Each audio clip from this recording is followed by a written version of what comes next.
Bonjour à toutes, bonjour à tous, heureux de vous retrouver pour un nouvel épisode de Faire Nation, l'émission qui interroge ce qui nous relie et ce qui parfois nous déchire. Aujourd'hui, un thème à la fois intime et collectif, la mémoire. Comment les sociétés se souviennent-elles? Que choisissent-elles de commémorer ou d'oublier? Quels récits entrent dans les musées, dans les manuels et dans les monuments? Et pourquoi ces choix sont-ils si souvent l'objet de tensions?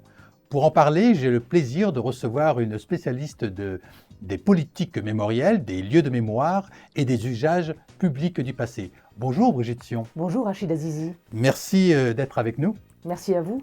Alors Brigitte Sion, vous êtes une experte internationale dans le domaine des musées, des mémoriaux et du patrimoine matériel. Vous êtes titulaire d'un doctorat en performance studies de l'Université de New York. Votre thèse portait sur la dimension politique, architecturale et touristique de lieux de mémoire en Allemagne et en Argentine, je crois. Vous avez aussi travaillé sur les pratiques mémorielles après le génocide cambodgien et après les attentats du 11 septembre 2001 et les attentats de Paris. Vous présidez le conseil scientifique du mémorial d'Isieux, dans le département de l'Ain, où vous siégez au conseil scientifique de la maternité suisse d'Elne. Alors, vous avez été experte associée au projet du musée mémorial du terrorisme français. Vous êtes aussi membre du jury du futur mémorial suisse pour les victimes du national-socialisme à Berne.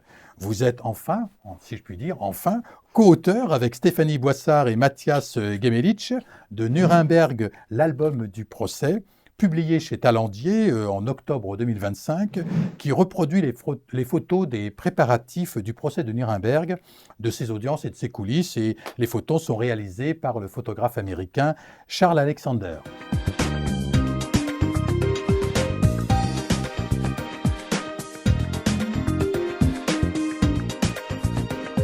Alors, Brigitte Sion, merci encore une fois d'avoir accepté notre invitation.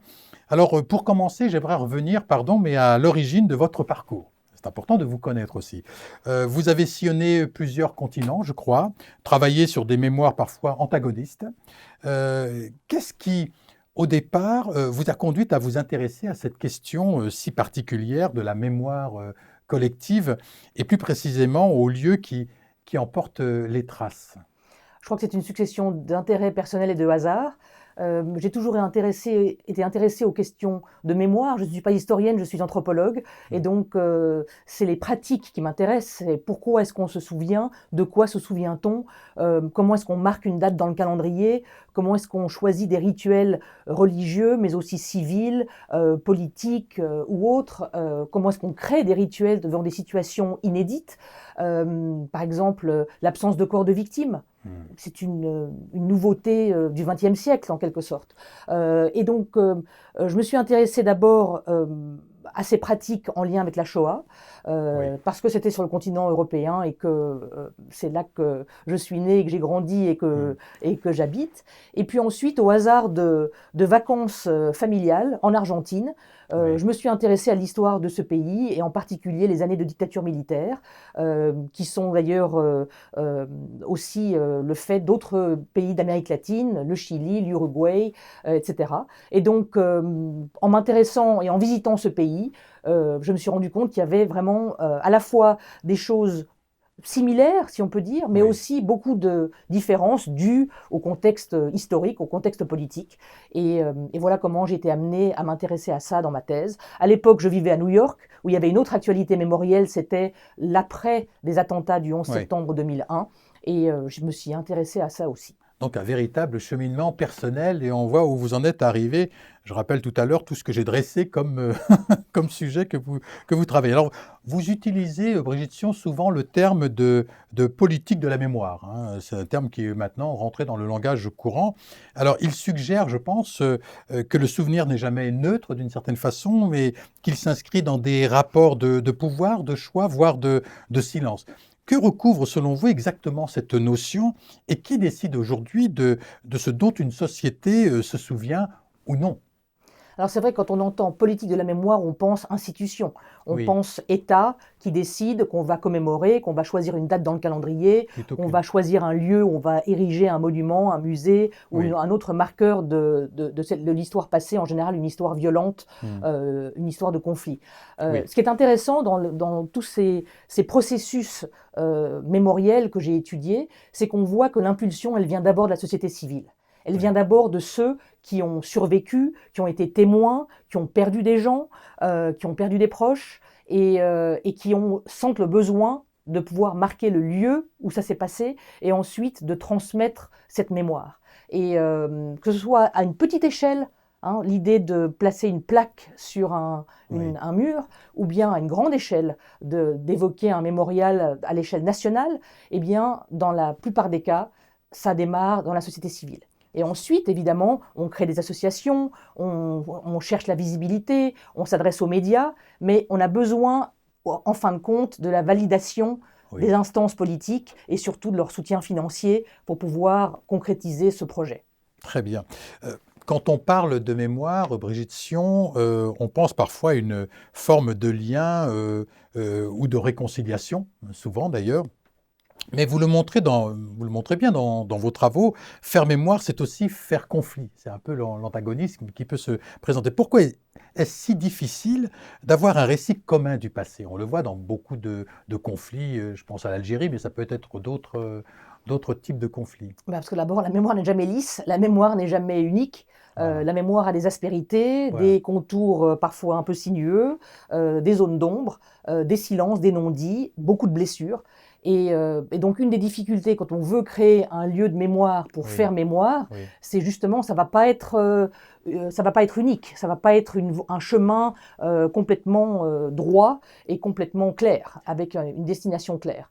Et, euh, et la chose qui m'intéresse, c'est que quand on parle d'un lieu, surtout d'un lieu spécifique, un lieu Oui. historique, il s'est passé Oui. quelque chose, c'est que ces lieux sont extrêmement chargés. Ils sont Ouais. chargés d'émotions, ils sont chargés Ouais. d'histoire, ils sont chargés de violence, ils sont chargés de Oui. sang, ils sont chargés de relations, disons, plus contemporaines, c'est-à-dire que chacun y voit une occasion de Oui. marquer des points, de se Ouais. rendre visible. Hein. Ouais. Les politiciens, c'est pas toujours Oui. gratuit, hein, un acte de dire il faut qu'on érige un mémorial à cet endroit-là. Oui. Il y a toutes sortes de considérations qui entrent en ligne de compte. Et donc, quand on prend un lieu de mémoire existant, imaginez n'importe quel lieu de mémoire que vous connaissez, Ouais. je parle d'un monument, un lieu d'importance, et qu'est-ce que vous voyez quand vous observez les publics? Vous tenez debout et vous regardez. Et qu'est-ce Ouais. qu'on voit? On voit des gens qui viennent commémorer. Ils Oui. ont une relation tout à fait personnelle au Oui. lieu et ils ont besoin d'un lieu de recueillement. Et à côté de ça, vous avez un quart de scolaires qui Ouais. arrivent. Ils n'ont rien demandé, ils n'ont pas demandé à être là, ils sont emmenés là par leur enseignant et ils doivent, ça fait partie Du programme. du programme, et Hum. voilà. Et à côté de ça, vous avez des politiciens qui, Ouais. eux, sont là parce qu'ils veulent montrer que ça les touche, qu'ils Ouais. veulent Oui. s'assurer on les a bien mis Oui. du bon côté de la Voilà. mémoire. Et qu'est-ce que vous avez d'autre? Vous avez des gens qui se disent, ah ben tiens, il y a du monde qui vient, il y a des touristes, Ouais. donc je vais ouvrir un magasin, un café ou un Ouais. magasin de souvenirs. Alors, là, toute cette question. Il y a des résidents qui habitent là, qui n'ont Oui. jamais rien demandé à personne. Et Oui. du jour au lendemain, leur quartier se trouve complètement transformé par un lieu de mémoire, d'une mémoire qu'ils n'ont pas choisie, qui n'est pas la leur, sinon qu'ils habitent là. Qui l'aurait imposé. Voilà. Et par tous ces flots de personnes qui viennent. Et voilà. Et vous ajoutez encore, pour corser la situation, un geste architectural important. On a demandé à un architecte, Oui. l'architecte ou l'artiste a gagné un concours. Oui. Et donc, il y a aussi une dimension, je dirais, esthétique, architecturale, qui fait aussi venir des gens. Et Oui. donc, ça fait un cocktail, disons, assez puissant, de se dire qu'il y a tous ces gens différents, avec des programmes différents, des attentes différentes, des besoins différents, qui se trouvent sur le même lieu, qui est lui-même C'est tellement ça. chargé. Et qui change la configuration du quartier, parfois, parce Absolument, que ça peut changer aussi les habitudes, enfin, les mœurs, les habitudes des uns des autres, bien qui sûr. peut parfois, effectivement, transformer, effectivement, un quartier. Alors, Brigitte Sion, vous avez travaillé sur des contextes très variés, vous l'avez dit tout à l'heure, la Shoah, les génocides, la colonisation, les migrations aussi. Je parle des migrations. Quelle constante, à votre avis, quelle constante architecturale retrouvez-vous dans ces lieux de mémoire malgré leur singularité? Y en Alors, a-t-il? c'est intéressant, on remarque justement, quel que soit le contexte que vous preniez, dans ce qui me concerne, j'ai aussi travaillé sur le Cambodge, Oui, j'ai travaillé sur l'Amérique du Sud, j'ai travaillé sur différents sites en Europe, sur des sites liés à des attentats. On n'est plus dans une histoire plus ancienne, mais on est oui, dans de l'actualité très très récente. oui, Et on remarque en effet qu'il y a des thématiques architecturales qui reviennent. Il y a la thématique du nom, que ce soit oui, sous forme d'un mur ou d'une oui, plaque, mais on oui, doit nommer.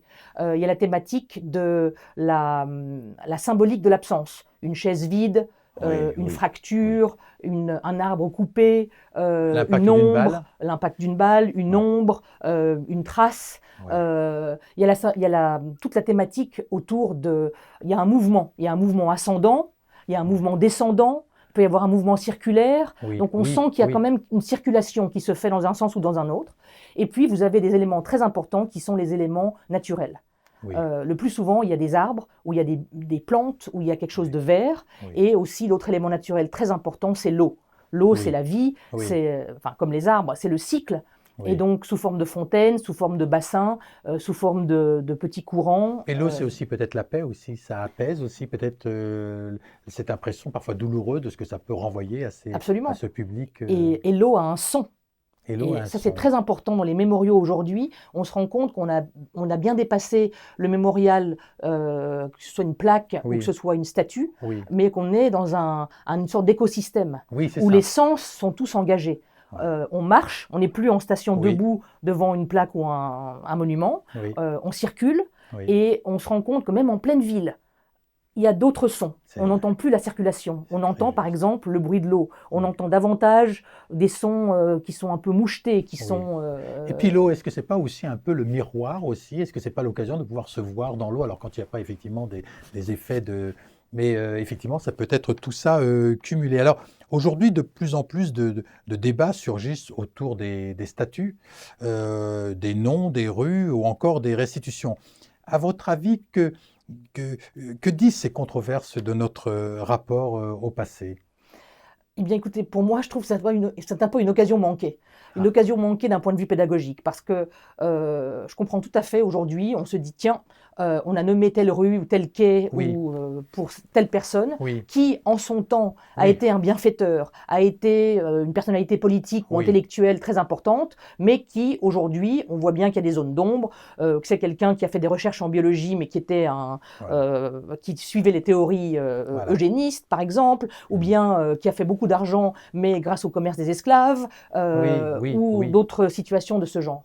Et je trouve que c'est presque un cadeau à l'oubli que de dire on déboulonne, on rebaptise la rue avec un autre nom, Voilà, et c'est une occasion manquée, au contraire, de faire face à son histoire, de se voilà, dire on ne peut pas d'un côté se dire cette ville ne serait pas ce qu'elle est voilà. sans les bienfaits apportés par cette personne, mais comment est-ce qu'il a fait son argent? Oui, L'exemple le plus concret oui, qui me vient à l'esprit, c'est oui, celui de la ville de Neuchâtel en Suisse. oui. Il y a une statue importante d'un monsieur qui s'appelait David de Pury, Ouais, grande famille de la région, et d'accord. c'est vraiment le bienfaiteur de la ville. Et aujourd'hui, on sait très bien que David de Pury a fait sa fortune, dont a bénéficié la ville, en créant Oui, des hôpitaux, oui, en créant oui, toutes sortes oui, oui, d'institutions oui, très oui. importantes, avec le commerce des esclaves. Ah oui, Et donc, aujourd'hui, est-ce qu'on doit simplement déboulonner, oui, oui, rebaptiser et on oublie? Je voilà. crois qu'au contraire, c'est une occasion d'expliquer quoi, comment, pourquoi aujourd'hui, de donner un autre nom, Parce mais que de ne les pas choses, l'effacer, parce que si on l'efface, on n'a plus qu'à recommencer, on trouvera une zone d'ombre de quelqu'un d'autre ailleurs, c'est et ça. c'est Parce que les dommage. choses ne sont pas linéaires, parce que vous pouvez avoir été un héros de la Première Guerre mondiale et puis être quelqu'un qui a effectivement eu un comportement critiquable à une autre occasion. Donc effectivement, il y a aussi cette idée qu'il ne faut pas confondre la valorisation d'une personne avec sa place dans l'histoire. Je crois que c'est Oui, je un crois peu que c'est ça. surtout que l'effacement Oui, n'est pas une leçon d'histoire. c'est pas une Et que leçon d'histoire. l'effacement est au contraire, va permettre l'oubli, mais qui, dans ce cas-là, devrait être au contraire une occasion d'apprendre, une occasion de ne pas répéter des erreurs, une occasion d'être Voilà, beaucoup plus critique aussi vis-à-vis de ceux qui, aujourd'hui, gouvernent, bien sûr, réfléchissent et bien sûr. interviennent publiquement. Parce que ce serait contre-productif. C'est comme Complètement. ça que j'entends. Très bien. Alors, au-delà des débats, et Dieu sait s'il y en a des débats, vous avez aussi participé à des expositions, des scénographies, des projets muséaux. D'après vous, qu'est-ce qui fait la force d'un lieu ou d'un dispositif mémoriel? Je crois qu'on a beaucoup évolué justement entre l'époque où on mettait une plaque, on créait un monument, Oui, qui était un monument commémoratif, un édifice. oui, Et aujourd'hui, on se rend bien compte que pour avoir un impact à la fois mémoriel, mais aussi de transmission, puisque c'est une des missions principales des lieux de mémoire aujourd'hui, c'est la transmission, oui, eh bien, on doit avoir une articulation. Une articulation entre un lieu historique, hein, il oui. s'est passé ceci à cet endroit ou C'est dans cette factuel. région, Voilà. mais c'est important d'être implanté sur un lieu. Oui, oui, La deuxième articulation, c'est de marquer la mémoire. Qu'est-ce qui s'est passé sur ce ouais, lieu, ouais, quand et qu'est-ce que ça signifie. Et le troisième aspect, aujourd'hui, c'est ce qu'on appelle la médiation culturelle, par oui, exemple, hein, c'est d'avoir un musée. C'est pour ça qu'aujourd'hui, quand on pense à ériger un nouveau musée, on dit musée mémorial. c'est vrai. C'est rarement un mémorial tout seul, Oui, c'est un musée mémorial. Et donc on a cette triple articulation, oui, le lieu pour l'histoire, le oui, marqueur de la mémoire oui. et la médiation qui permet, à travers des expositions, des ateliers, des témoignages, de pouvoir transmettre ce qui s'est Très passé. bien. C'est d'une limpidité ce que vous dites. C'est tellement évident une fois qu'on l'a entendu que. Alors, on vit, Brigitte Sion, dans un monde saturé d'images, d'émotions aussi, de mémoire instantanée. Comment transmettre une mémoire exigeante dans ce contexte-là? Je crois qu'aujourd'hui, on peut pas se voiler la face en Oui, disant ah, c'est mauvais, les réseaux sociaux, l'intelligence artificielle, ce flot continu d'images, l'information en continu. Et donc, il faut faire avec. Il faut oui, faire avec et voir le tourner à son avantage. Alors, moi, je pense qu'aujourd'hui, et d'ailleurs, c'est le cas de nombreux lieux de mémoire, de oui, musées mémoriaux, de musées, mm, qui utilisent les réseaux sociaux pour faire passer oui, un message à d'autres générations qui sont dépendantes de ces moyens de communication, mm, c'est la seule forme oui, qu'ils ont pour en connaître aussi les ressorts de l'histoire et qui sont plus connectés. Et on voit très clairement une politique de communication différente qui se développe de la part de lieux de mémoire, des plus grands comme des plus petits, parce qu'ils savent aujourd'hui que l'avenir de la transmission, il va aussi passer par ces nouveaux canaux, par ces nouvelles formes de communication. On est dans le rapide, on est dans le c'est ça. visuel, Mm, on est dans le flow continu, mm. et on doit se faire une place là-dedans aussi. Donc, on doit s'adapter, quoi. C'est ça. On doit s'adapter avec les moyens, avec les supports Et les communicationnels tourner à son avantage, et parce les que je pense tourner. qu'ils ont des avantages, ils présentent des avantages. Et comment éviter, pardon de poursuivre la question, mais comment éviter que ces images ou que cette mémoire, pardon, ne soit récupérée, simplifiée, voire réduite à un spectacle de souffrance, pour aller vraiment sur cette thématique-là? Alors je pense que ce qui est important, et ce qui reste très important, Oui. c'est la visite des lieux. Et je Ah, pense qu'aujourd'hui, même si le virtuel, le numérique oui, nous offre toutes sortes d'avantages, oui, par exemple pour la recherche, par oui, exemple pour l'accès, la traduction de témoignages, je pense, oui, de survivants, par exemple, ou de témoins, oui. eh bien aujourd'hui, il reste qu'on ne peut pas se contenter d'une visite virtuelle en disant ah oui, c'est bon, je suis allé à Auschwitz, Ah, j'ai ouais, vu tel mémorial, ouais. je suis allé au camp de Rivesaltes, c'est bon, Oui, j'ai compris les baraques, tout ça, dans le sud-est de la France, oui, oui, oui, oui, passons à oui, autre chose. C'est pas, ça va pas remplacer une visite sur place. Ça oui, va pas remplacer une, une appréhension, je dirais, topographique, oui, tridimensionnelle du lieu. On parlait tout à l'heure des sons, oui, les sons des oiseaux à Auschwitz ou le son des bassins des bassins d'eau au mémorial du 11 septembre à New York, on ne les a pas dans la réalité virtuelle, oui, quand on oui, est à oui, son ordinateur ou même avec des bien lunettes sûr, connectées, bien etc. sûr. Et donc, je pense que rien ne va remplacer une visite sur les lieux. Ah oui, et ça, il faut l'encourager, je crois, vivement, parce qu'il y va de la réalité, de toucher le réel.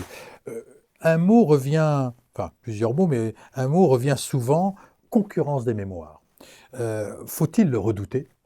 Ou peut-on au contraire penser que cette pluralité peut être interprétée comme un levier pour élargir notre compréhension collective du passé?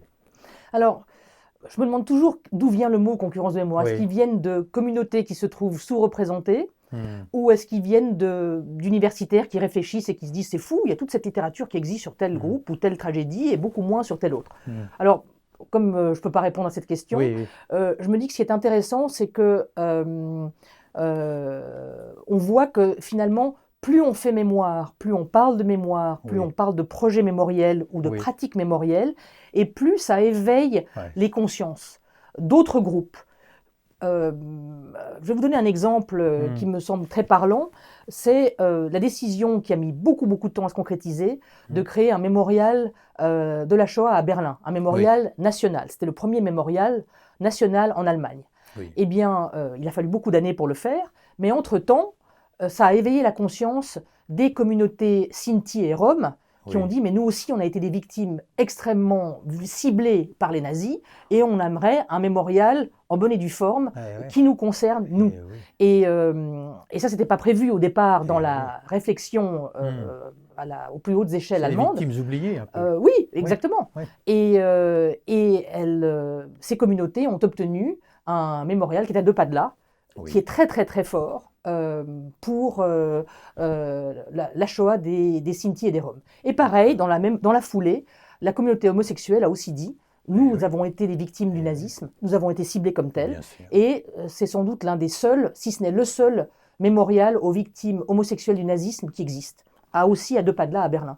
Et donc voilà un exemple où finalement la visibilité des uns a permis la visibilité des autres. D'accord. Alors, une dernière question, même si je sais qu'il y en aurait beaucoup à vous poser, Brigitte Sion, en lien direct avec l'esprit de cette émission, vous le savez. En quoi, selon vous, faire mémoire ensemble, avec lucidité, avec exigence, peut-il nous aider à faire nation aujourd'hui ? Question un peu philosophique, je vous l'accorde. Vous avez dit en introduction que la mémoire aussi divise. Eh bien, faire mémoire, c'est peut-être aussi une occasion de fédérer. C'est une occasion de fédérer parce que quand on fait mémoire au sens où je l'entends et où je l'étudie, c'est-à-dire créer un lieu de mémoire, on est obligé de composer avec des familles de survivants, avec des familles de victimes, avec des associations, mais aussi avec des architectes, avec des personnalités politiques, on doit penser à des questions d'argent, on doit penser à des questions pédagogiques et qui viendra visiter et pourquoi est-ce qu'on fait ça. Et donc forcément, on est obligé de composer avec toutes sortes de populations ou de représentants de populations. Et peut-être ça en soi déjà, c'est un exercice magnifique, même si on sait toujours qu'à la fin, il y aura toujours des mécontents. Mais je pense que l'exercice lui-même, le processus mémoriel est déjà un acte fédérateur. Bon, vraiment, merci beaucoup Brigitte Sion, mais je n'en attendais pas moins de vous pour votre regard exigeant, sensible sur une question qui nous semble tous être essentielle. Vous nous rappelez que la mémoire n'est jamais neutre, qu'elle se construit, se dispute aussi, se transmet ou s'efface aussi parfois, c'est le risque aussi. Et que l'enjeu, ce n'est pas seulement de se souvenir, mais de le faire ensemble dans une langue commune, ouverte à la pluralité des voix. Je rappelle la publication de votre livre, coécrit avec Stéphanie Boissard et Mathias Gemelich, Nuremberg, l'album du procès, publié chez Talendier en octobre 2025. Faire nation, c'est une parole qui continue au-delà des micros, dans les studios, les rêves, les mémoires. Merci à vous tous et à vous toutes pour votre écoute. On se retrouve très bientôt pour un nouvel épisode, de nouvelles voix et toujours la même envie, comprendre ensemble ce qui nous relie. Et d'ici là, prenez soin de vous. Merci. Merci à vous.